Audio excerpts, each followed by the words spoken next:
Queridos, livro de Êxodo.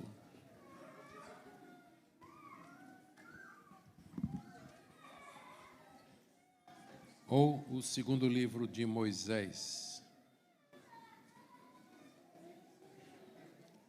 Nós estamos dando continuação à série do livro de Êxodo e chegamos agora no capítulo 34. E nós vamos do verso 1 até o verso 17. Pedimos aos pais das crianças que, dentro do possível, mantenham as crianças quietas, dentro do que pode. E chegando um momento que não é possível controlar seu filho, você, por gentileza, pode sair um pouquinho com ele. Se quiser ir para a sala do choro, que está aqui ao lado, chora lá com ele. E quando terminar o Vale de Lágrimas, você pode voltar e participar conosco do culto aqui, tá bom? Vamos orar? Nosso Deus, pedimos que agora o Senhor nos dê graça e misericórdia para compreender a Tua palavra. Abre os nossos olhos para que vejamos as maravilhas da Tua lei. Em nome de Jesus. Amém. Uma introdução ao capítulo para que nós saibamos onde nós estamos. Moisés tinha passado 40 dias no alto do Monte Sinai, recebendo leis da parte de Deus para o povo, referentes ao culto, à nação em si, à vida moral do povo, e os 10 mandamentos encapsulados em 2 tábuas de pedra que Deus havia preparado e escrito com o seu próprio dedo. Enquanto Moisés estava lá em cima, os israelitas lá embaixo ficaram impacientes, porque Moisés estaria demorando.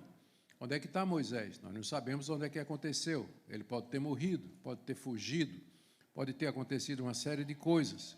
E aí, então, impacientes, os israelitas pediram que Arão, que era o segundo em comando, fizesse deuses para que conduzisse o povo até a terra prometida. E Arão, querendo agradar o povo, fez um bezerro de ouro fundido de metal e celebraram um culto ao bezerro com excessos, com imoralidade, prostituição, embriaguez. Deus, lá do alto do monte, ele viu o que estava acontecendo lá no pé, no arraial, e disse a Moisés: desça depressa, porque eu vou destruir esse povo, eles já quebraram a minha aliança. Moisés desceu, e quando chegou, ele viu a festa, viu o bezerro, ele quebrou as tábuas da lei, jogou no chão, e pegou o bezerro, queimou no fogo, derreteu, moeu, botou o pó numa água e deu para os israelitas beber. Mas pediu a Deus: Deus, não destrói esse povo. Ele intercedeu pelo povo. Deus então resolve poupar Israel, mas prometeu que viria uma punição mais adiante. Nós veremos então o que é que se sucedeu naquele dia mais adiante. Então, primeiro, Deus manda Moisés fazer 2 tábuas novas, capítulo 34, de 1 a 4. O Senhor disse a Moisés: corte 2 tábuas de pedra, como as primeiras, e eu escreverei nelas as mesmas palavras que estavam nas primeiras tábuas que você quebrou. E prepare-se para amanhã, para que você suba pela manhã o monte Sinai. Se apresente ali diante de mim, no alto do monte. Ninguém deverá subir com você, ninguém deverá aparecer em todo o monte, nem ainda ovelhas nem gado devem ser apacentados diante dele. Então Moisés cortou 2 tábuas de pedra, como as 2 primeiras, e levantando-se de madrugada, subiu o monte Sinai, como Deus lhe havia ordenado. E ele levava nas mãos as 2 tábuas de pedra. Eu queria destacar com vocês os seguintes pontos, focando na misericórdia de Deus.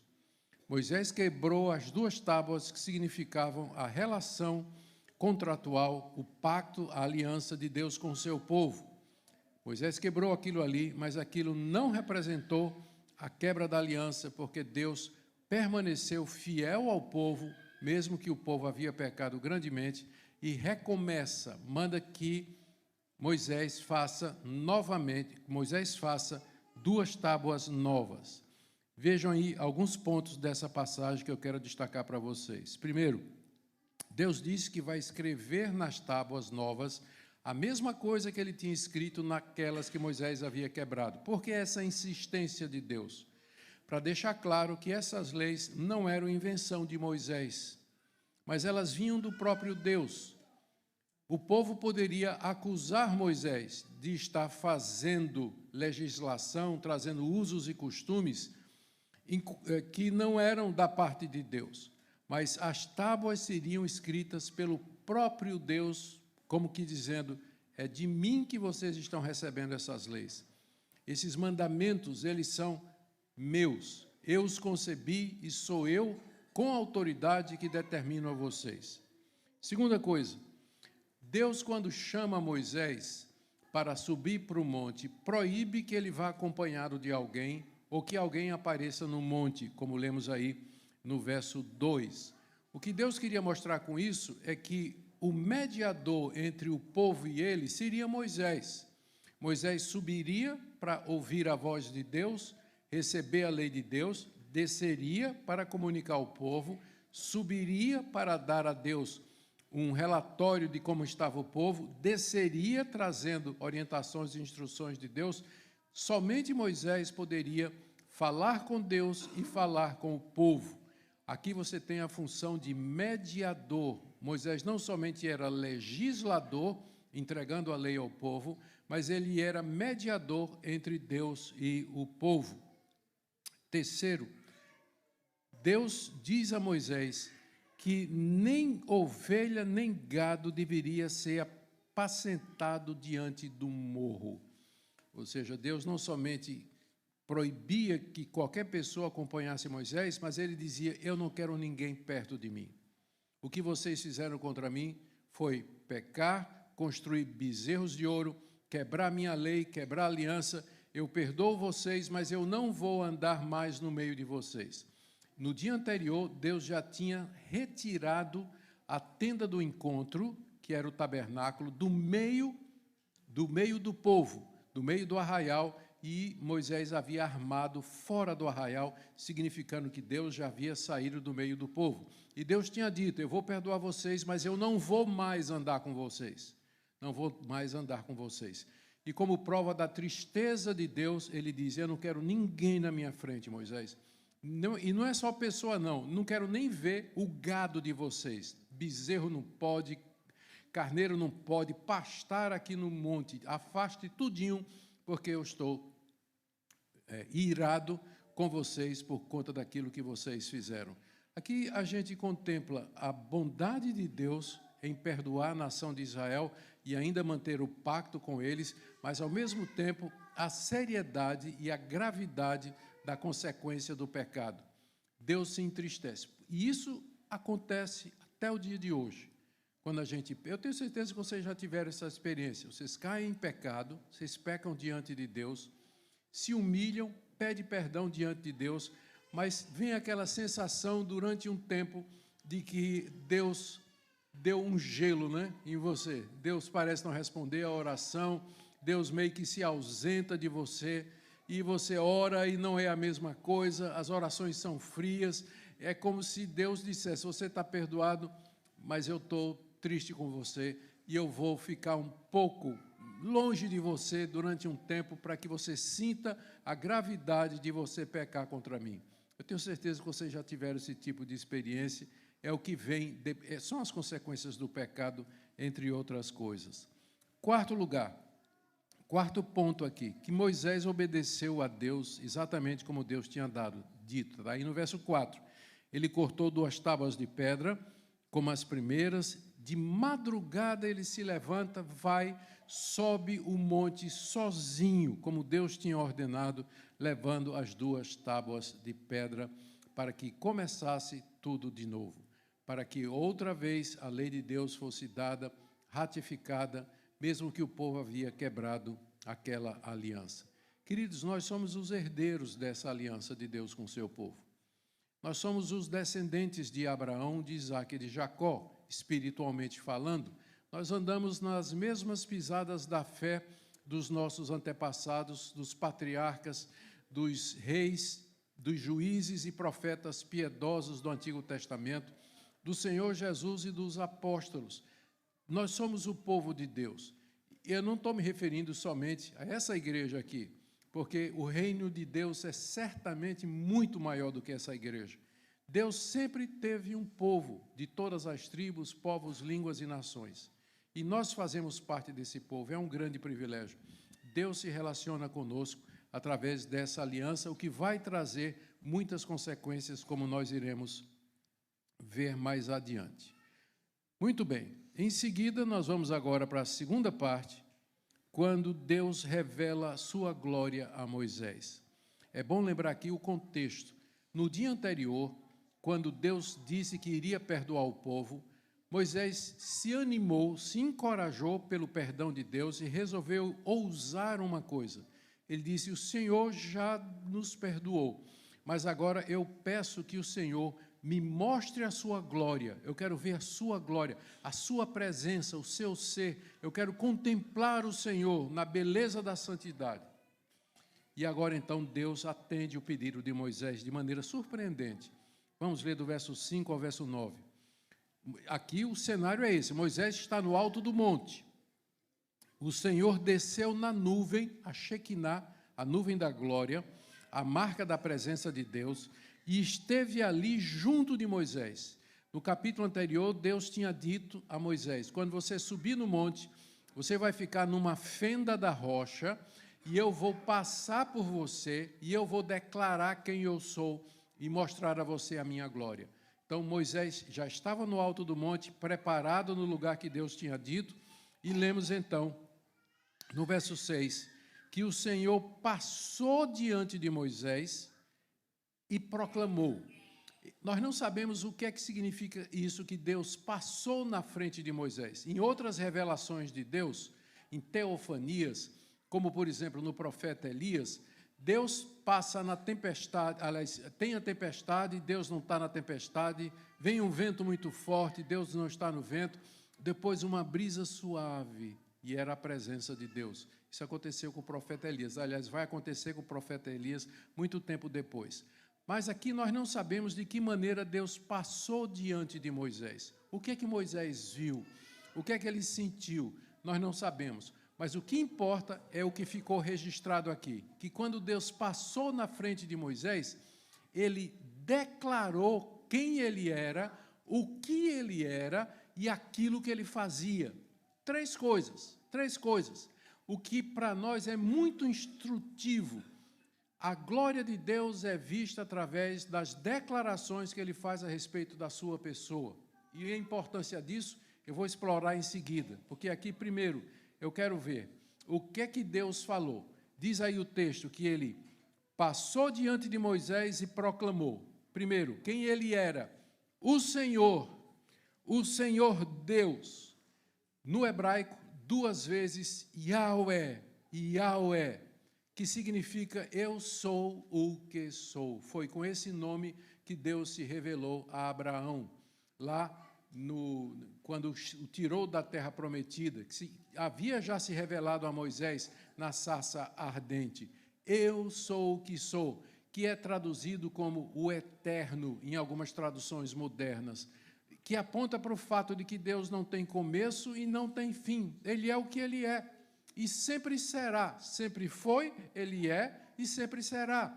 Em contraste com os deuses dos cananeus, os moradores daquela terra, que eram deuses feitos pela imaginação humana, que tinham um começo e que tinham um fim. E eram deuses falsos, criados pela imaginação humana. Deus, em contraste, ele é Yahvé.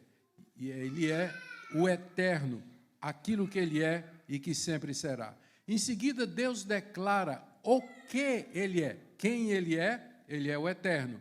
O que ele é? Aí ele diz aqui no verso 6 e no verso 7, o Senhor Deus, veja agora, compassivo e bondoso, tardio em irar-se e grande em misericórdia e fidelidade. Aqui Deus se apresenta a Moisés dizendo quais são os seus atributos. É como se eu chegasse para você e dissesse, se eu quisesse me apresentar, eu diria, eu sou Augustus, eu sou relativamente idoso, eu sou alto, sou mais gordinho do que deveria ser, sou um cara que gosto disso, sou um cara que faço aquilo. Você me conhece pelas declarações que eu faço a meu respeito. Deus, quando passou diante de Moisés, atendendo ao pedido dele de Moisés queria ver a glória de Deus, Deus não apareceu numa explosão galáctica de estrelas, manifestação de anjos, nada. Ele disse o que ele era, ele falou o que ele era. E aquilo que Deus disse está escrito aqui. Ou seja, nós conhecemos a Deus pela revelação escrita. Se Deus não tivesse dito que ele é bondoso, compassivo, tardio em irar-se e que se arrepende do mal, que guarda a misericórdia e assim por diante, nós não conheceríamos a Deus. Tem pessoas que querem conhecer a Deus através de experiências místicas, um transe, um sonho, uma visão e uma revelação, mas Deus, quando quis se revelar a Moisés, não deu nada disso a Moisés, simplesmente parou ali onde Moisés estava e disse: Moisés, você quer ver a minha glória? Eu sou quem eu sou o Eterno. Eu sou bondoso, eu sou compassivo, eu perdoo o pecado e a iniquidade. E agora, Deus vai dizer o que é que ele faz. Primeiro, quem ele é, o Eterno. Segundo, o que ele é, benigno, bondoso, tardio em irar-se, grande misericórdia e fidelidade. E, por fim, ele declara o que ele faz. Ele diz aí, no final do verso 7, eu guardo a misericórdia em 1000 gerações, que perdoa a maldade, a transgressão e o pecado, ainda que não inocente ou culpado, e visita a iniquidade dos pais nos filhos, e nos filhos dos filhos até a 3ª e 4ª geração. Quem eu sou? O Eterno. Não, quem eu sou? O Eterno. O que eu sou? Eu sou bom e perdoo. E o que é que eu faço? Eu estendo o meu perdão a vocês e a seus filhos por 1000 gerações, mas também eu castigo o culpado até a 3ª e 4ª geração. Percebam aqui que esse Deus é misericordioso e bom. Esse Deus que se revela a Moisés é um Deus que tem prazer em perdoar. É um Deus que perdoa a iniquidade. Há pessoas hoje, mesmo quando ele diz que ele vai castigar, você percebe que é desproporcional. Ele faz misericórdia até 1000 gerações, mas ele castiga somente até a 4ª geração. Mas a bênção vai para 1000, o castigo até a 4ª. O peso do ser de Deus é na sua graça, seu favor e sua misericórdia. E ainda tem gente que diz que o Deus do Antigo Testamento é um Deus cruel, é um Deus malvado, genocida, enquanto que o Deus do Novo Testamento é o Deus de Jesus, é o Deus de amor e de misericórdia. Vocês podem não acreditar, mas no século II apareceu um homem chamado Marcião, que ele resolveu separar o Antigo Testamento do Novo, dizendo que o Deus do Antigo Testamento era um demiurgo, um Deus mau, perverso e cruel, e que o Deus do Novo Testamento era o Pai de Jesus Cristo, era um outro Deus misericordioso, bondoso, que perdoava as pessoas. Naturalmente, Marcião foi condenado por heresia, mas as ideias dele permaneceram na igreja. Até o dia de hoje tem gente que faz esse tipo de pergunta. Por que é que o Deus do Antigo Testamento é um Deus severo, um Deus malvado, que manda matar, que manda destruir, enquanto que no Novo Testamento ele é amoroso, ele perdoa, ele recebe as pessoas? Quem tem esse tipo de pensamento nunca leu o Antigo Testamento ou nunca leu o Novo Testamento. O Deus do Antigo Testamento, misericordioso, bom, compassivo, estende a sua misericórdia até 1000 gerações. Quando ele vai castigar, é só até a 4ª geração.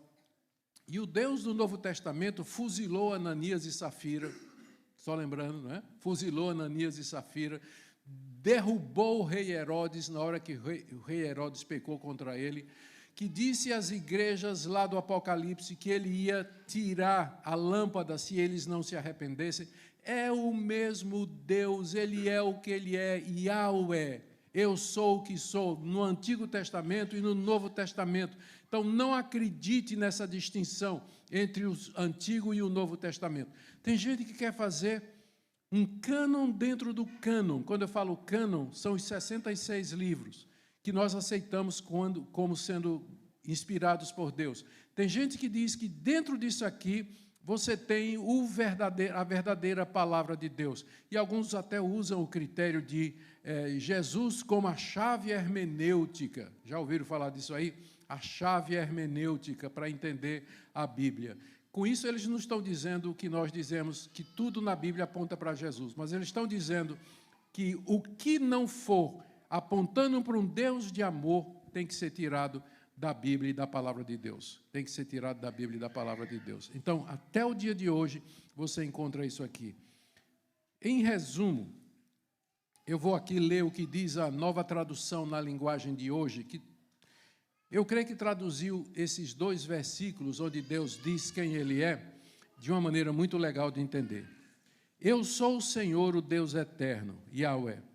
Eu tenho compaixão e misericórdia, não fico irado com facilidade, e a minha fidelidade e o meu amor são tão grandes que não podem ser medidos. Beleza, né? Cumpro a minha promessa a milhares de gerações e perdoo o mal e o pecado. Porém, não deixo de castigar os seus filhos até os netos, bisnetos e os trinetos pelos pecados de seus pais. É claro, sempre supondo que os filhos, netos, bisnetos e trinetos, eles andam nos mesmos pecados do pai. Deus, então, vai castigar. Na hora que um bisneto se arrepende, então essa maldição hereditária é quebrada. O arrependimento quebra esse ciclo. Mas se seus filhos, seus netos, bisnetos e trinetos andarem no mesmo caminho dos seus pecados, eles vão ser castigados pelos pecados dos pais, pelos pecados deles, e a mesma coisa vai acontecer com seus filhos. Mas isso só vai até a 4ª geração.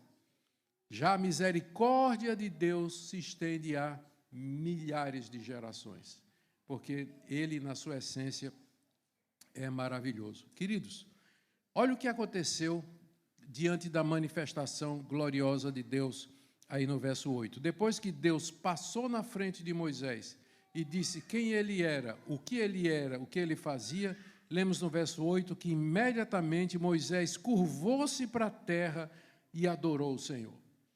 Diante de Deus, essa é a atitude que cabe. Quando Moisés ouviu a proclamação de quem era Deus, o seu coração se encheu de temor e ele caiu de frente, não para trás, né? Ele caiu de frente com o rosto no chão, humilhado e adorando a Deus. Hoje em dia a gente vendo aí nas redes sociais, no Instagram ou no YouTube, cultos em que as pessoas são supostamente cheias do Espírito Santo e cai de costas, cai duro no chão, ou então cai gemendo, ou fica fazendo determinadas expressões ousadas de euforia e tudo mais. Biblicamente falando, toda vez que Deus se manifesta ao ser humano, a reação é essa: cair de cara no chão, adorar a Deus, se ajoelhar. Não tem nada disso de ficar tendo essas reações estáticas de cair no chão, ficar lá tremendo. Eu tive numa igreja que dizia que a presença de Deus trazia riso. Era o famoso avivamento do riso santo. Foi a igreja de Toronto, do aeroporto de Toronto. E eu tive lá e foi muito interessante, porque eu queria ver aquilo que estava acontecendo. Fui eu e meu sogro, há muitos anos. E quando chegamos lá, tinha um culto que era um culto normal. Você pensava assim que era um culto de uma igreja evangélica. Aí eu olhei para o meu sogro e disse, acho que ele está na igreja errada, porque me disseram que aqui era a igreja do Riso Santo. E quando terminou a ministração da palavra, aí então o dirigente disse, agora quem quer receber a bênção da unção do riso, venha para frente. Olhei para o meu sogro e disse, a gente vai? Aí ele disse, não. Né? Nós vamos ver. Gente, todo mundo foi para frente. Aí os diáconos, presbíteros estavam lá na frente, com óleo na mão de um vasozinho, e botava na cabeça da pessoa, a pessoa caía de costas, né? Caía de costas. E aí caía de costas e tinha diáconos com cobertores, né? Porque tinha meninas que caíam de costas e já viu o que é que acontece. Então tinha que cobrir imediatamente. E começaram a rir. O pessoal ria, e eu não estou vendo motivo de riso. O pessoal rindo, gargalhando. Aí eu vi passando assim ao meu lado uma mulher batendo as asas, né, os braços assim, mais ou menos. Aí começou latido de cachorro, mugido de vaca, gente piando feito águia, e esse tipo de coisa, não é? E aí, né, o que é isso? Não, isso é a unção do Senhor, isso é o riso santo. Deus, quando a alegria do Senhor é a vossa força. Gente, toda vez que Deus se manifesta diante de pessoas, a reação não é esse tipo de coisa. É isso que aconteceu com Moisés aqui. Quebrantamento, se humilhar diante de Deus. Isaías, quando viu a glória de Deus, lá em Isaías capítulo 6, o que é que ele fez? O que é que ele disse? Ai de mim, que estou perecendo, porque eu sou de lábios impuros, habito no meio de um povo de impuros lábios, e meus olhos viram o Senhor dos Exércitos. Essa é a reação. Quando você está orando e você sente a presença de Deus, a reação é essa daqui. Cara no chão, se humilhar diante de Deus, pedir perdão para Ele, interceder pelos outros, que é exatamente o que Moisés faz em seguida, porque ele viu a glória de Deus e o próximo passo é que ele vai interceder pelos outros. Vamos lá, está aí no verso 9, Moisés disse, Senhor, se alcancei favor diante de Ti, continua no meio de nós, porque esse povo é teimoso, perdoa a nossa iniquidade e o nosso pecado e toma-nos por Tua herança. Olha a oração de Moisés, quando Deus manifestou sua glória diante dele. Primeiro, ele diz, Deus, eu entendo que o Senhor fazer isso, proclamar sua glória para mim, isso significa que eu encontrei favor diante do Senhor. E se é verdade que o Senhor está feliz comigo, o Senhor está contente comigo, então eu peço o seguinte, primeiro, continue no nosso meio, não saia do nosso meio, volta para o meio do arraial, ali para encontrar-se com o seu povo, não nos abandone, porque sem o Senhor nós não temos como enfrentar esse povo que se encontra lá na terra dos cananeus. Segunda coisa que ele pede, perdoa a nossa iniquidade e o nosso pecado. Nota o plural, perdoa a nossa iniquidade. Mas não foi ele que pecou, foi o povo que adorou o bezerro. Mas Moisés se identifica, quando nós estamos na presença de Deus, a gente não bota a culpa do pecado em outras pessoas, a gente assume a nossa responsabilidade. Moisés não tinha outra coisa a fazer senão dizer, eu sou parte desse povo e o pecado desse povo é meu pecado. Perdoa a nossa iniquidade, perdoa o nosso pecado e a nossa maldade. Terceiro, toma-nos por tua herança. Faz de nós o teu povo único na terra.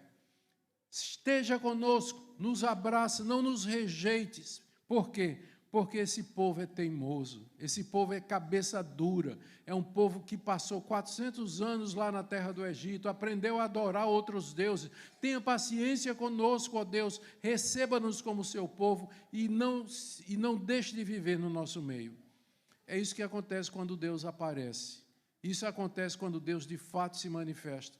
Quebrantamento, intercessão pelos outros. Aqui não fala nada de prosperidade, de vitória, de bênção, de sucesso, absolutamente nada. Trata-se de Deus e de nós, perdão de pecados, reconciliação com Deus, intercessão por outras pessoas, desejo de ver a glória de Deus. Esse é o verdadeiro evangelho.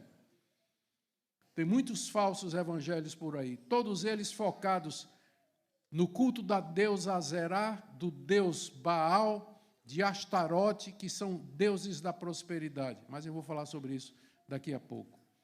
Agora vamos para meu terceiro ponto, a renovação da aliança, do verso 10 até o verso 17. Depois dessa experiência com Deus, depois dessa experiência de Deus com Moisés, o Senhor, então, renova a aliança. Ele diz assim, no verso 10, eis que faço uma aliança. Diante de todo o seu povo farei maravilhas que nunca foram feitas em toda a terra, nem entre nação alguma, de maneira que todo esse povo em cujo meio você está, veja a obra do Senhor, porque coisa terrível é o que faço com você. Observe o que hoje ordeno a vocês. Eu vou expulsar da frente de vocês os amorreus, cananeus, heteus, ferezeus, heveus e jebuseus. Abstenham-se de fazer aliança com os moradores da terra para onde vocês vão, para que isso não seja uma armadilha no meio de vocês.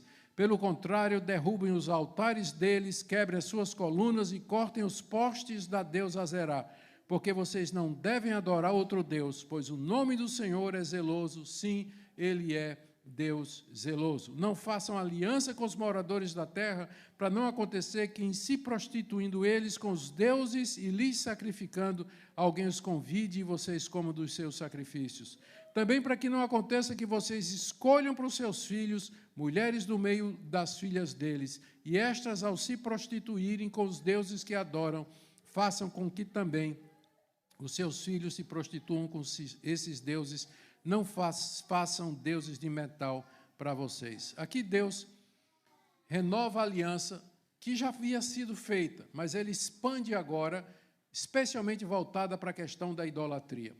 Primeiro ele anuncia que vai fazer aliança, está aí no verso 10. Eu faço uma aliança com vocês. Que aliança é essa?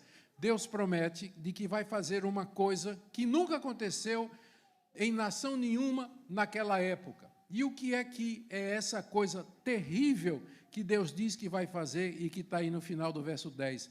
Está no verso 11. Ele diz, eu vou expulsar da frente de vocês os povos que moram na terra prometida.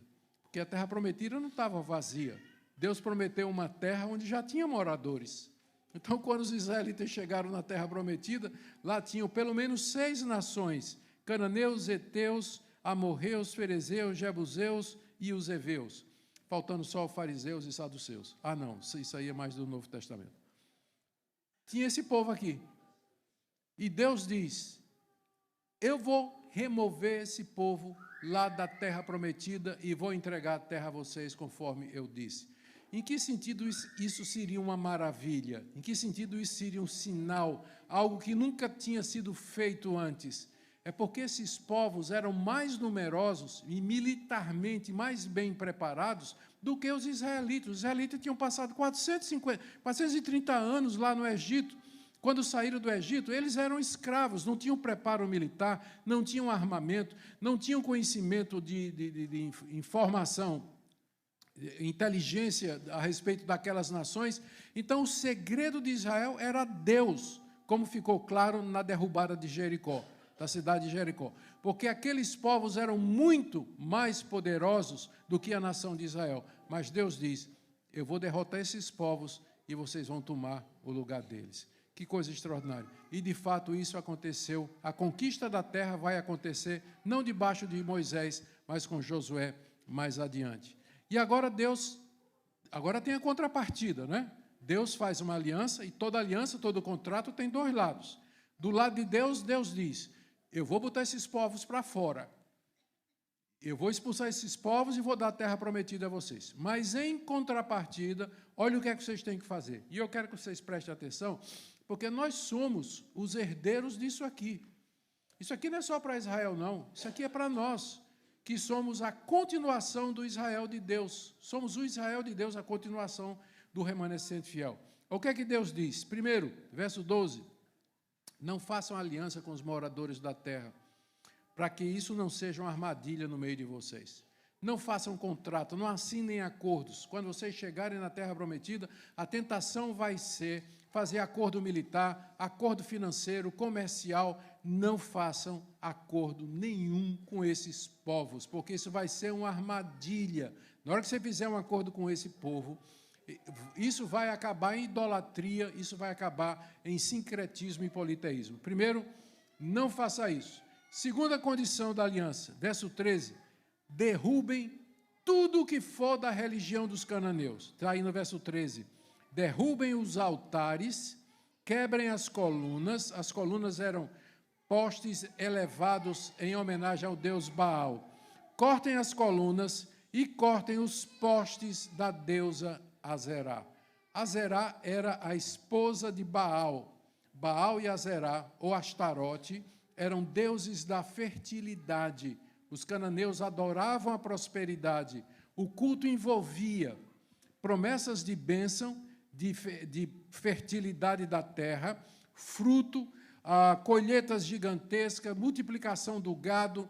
Era esse o culto dos cananeus, que era o culto da prosperidade. Até o dia de hoje, né, você tem igrejas cujo culto é voltado para a prosperidade, vitória financeira, obtenção de bênção e tudo mais. Isso não é novo, era o culto pagão dos cananeus. Azerá e Astarote e Baal eram deuses relacionados com isso aí. E o culto deles envolvia comer animais que havia sido sacrificado a eles e a prostituição. Por isso que o nome prostituição, o verbo prostituir aparece aqui direto, porque no culto de Baal as sacerdotisas se prostituíam com os adoradores. Por isso Deus diz: não tem acordo com esse povo, derrube tudo, os templos, as colunas, as gravuras, as imagens, quebrem tudo, destruam tudo, porque essas coisas, não leve de souvenir para casa, troféu de guerra, nada, destrua tudo isso aí, para que isso não seja uma armadilha para vocês. Então, Deus conhece a natureza humana. E nós temos que evitar não somente o pecado, mas tudo aquilo que pode levar ao pecado. Não é só o pecado que a gente tem que evitar, mas tudo aquilo que dá ocasião ao pecado. Então, por exemplo, namoro. A gente tem que evitar relação sexual no namoro, que chama-se fornicação, que é relação sexual fora do casamento. Mas o casal não deve, de namorados, eles não devem apenas evitar a fornicação, eles devem evitar qualquer situação que possa favorecer isso. No escurinho do cinema, tem que evitar determinadas situações, ir para determinados locais, ver determinadas coisas juntas, que vão provocar desejos e, de repente, você caiu na armadilha. Deus conhece a natureza humana e diz: não faça acordo com esse pessoal, não chegue perto, porque isso vai ser uma armadilha para você. Muita gente cai porque não vigia, porque é tolo. Lá no livro de Provérbios está dizendo que o sábio vê o perigo e se desvia, mas o tolo passa e sofre a pena. Na raiz de todo o pecado, você vai encontrar uma bobeira. Você deu chance, você podia ter evitado, podia ter ido por outro caminho, mas acabou chegando perto demais e o resultado é isso aí que aconteceu.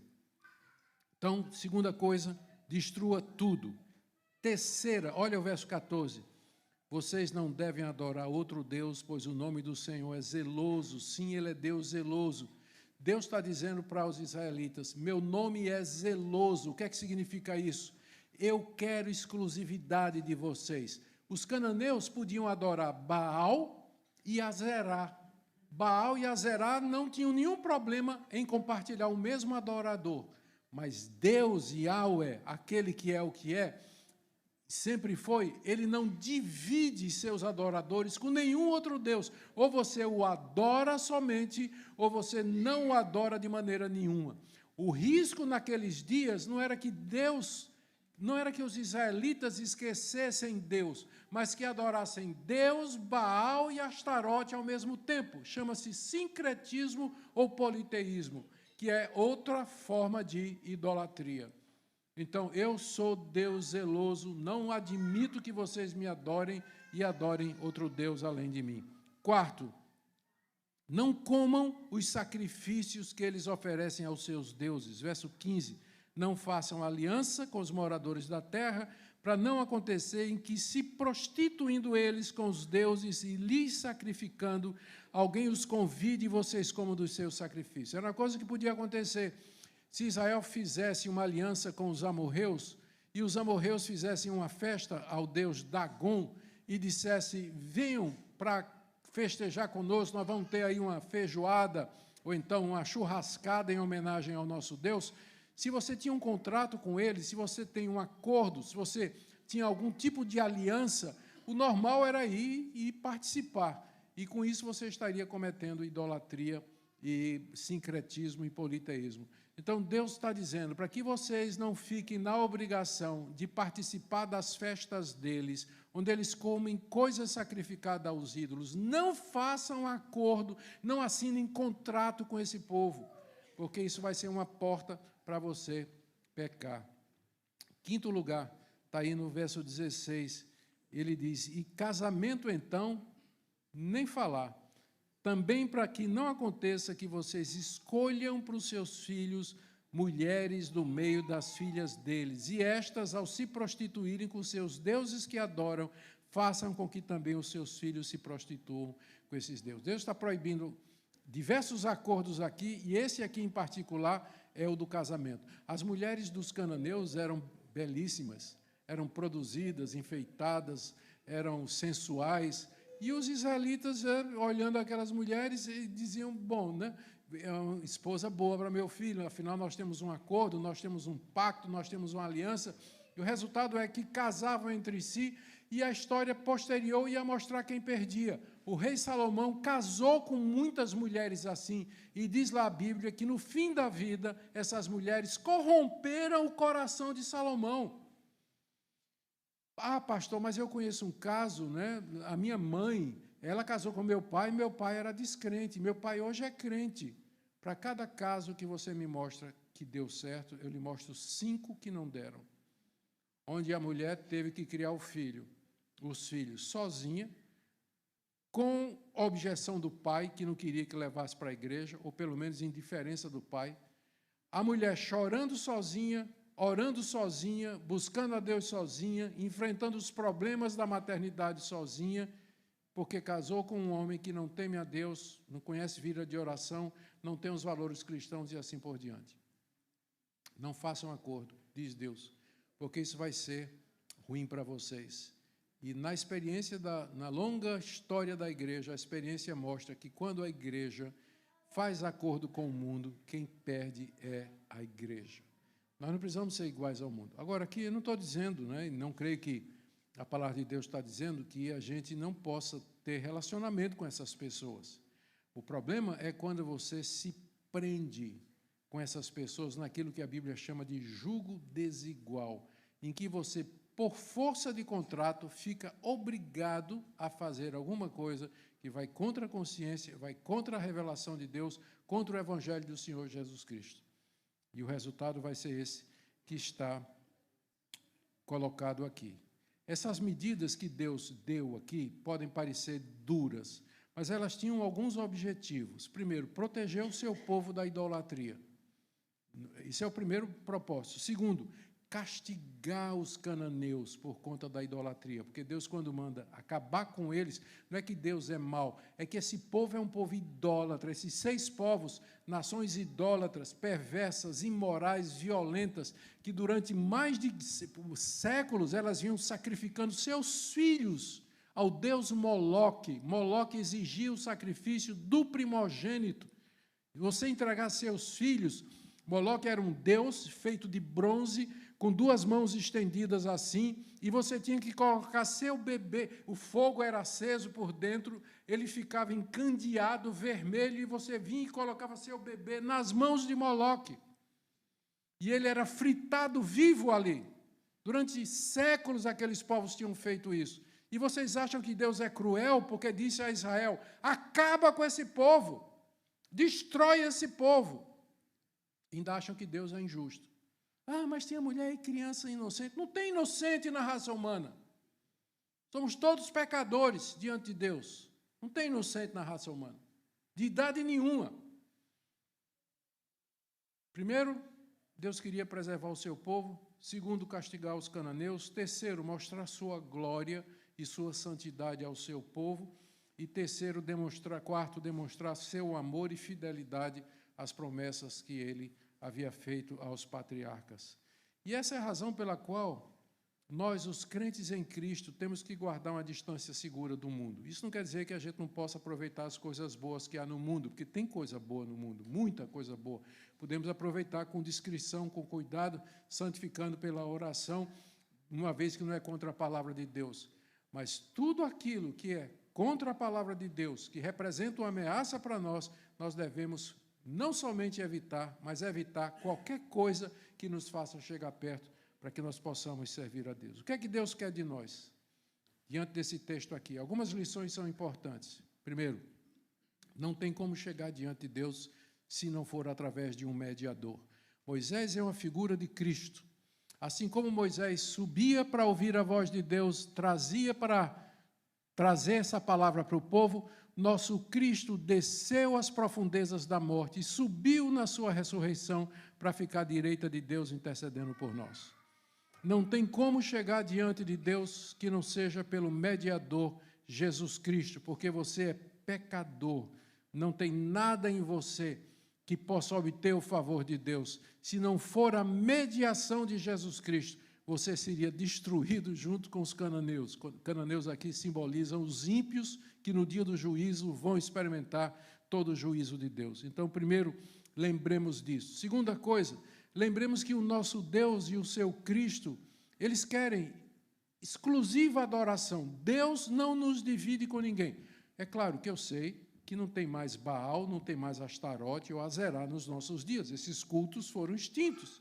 Mas, em compensação, você tem sexo, dinheiro, poder, popularidade, bens, posses, carros, casas, tanta coisa que são deuses modernos, que tomam o coração da gente.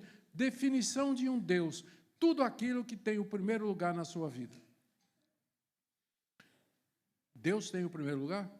Porque se ele não tiver o primeiro lugar na sua vida, alguma outra coisa tem. E ali você identifica o ídolo. O que é? Uma pessoa, um relacionamento, o trabalho, um carro, uma casa, bens, ideias, ideologias.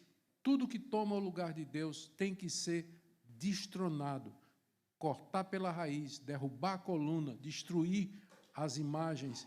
E somente Deus deve reinar supremo no nosso coração. Também aqui nós aprendemos que o nosso Deus, ele é fiel à sua palavra. A aliança que ele tem conosco foi confirmada no sangue de Cristo, por isso que é chamada nova aliança. E por causa disso, Deus não nos abandona.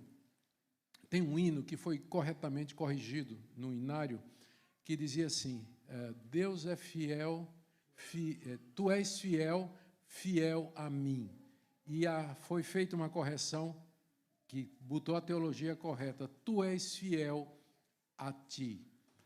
Não é que Deus é fiel a mim, ele é fiel a ele, a promessa que ele fez, ao nome dele, à honra dele, por isso que ele é fiel, ele não vai abandonar seu povo, ele não vai abandonar você. Se você é de Cristo, se você está em Cristo, se você faz parte do povo de Deus, você não deve pecar, não deve viver uma vida em pecado, mas se você pecar, você tem um mediador, você tem um paráclitos, você tem um consolador, um intercessor diante de Deus, que é o Senhor Jesus Cristo. Por isso, não se deixe consumir muito ou intensamente, além do que precisa, pelo pecado, pela tristeza do pecado, que é uma tristeza boa, porque produz arrependimento. Mas aceite o perdão de Deus, recomece, as 2 tábuas novas estão aí como exemplo de que Deus não nos abandona, mas ele recomeça em tudo. Amém? Por último, esse texto nos ensina como nós devemos nos aproximar de Deus. Curvados, adorando, confessando, pedindo perdão e intercedendo. É assim que nós devemos chegar diante desse Deus, na mediação de Cristo e com a atitude correta. Amém?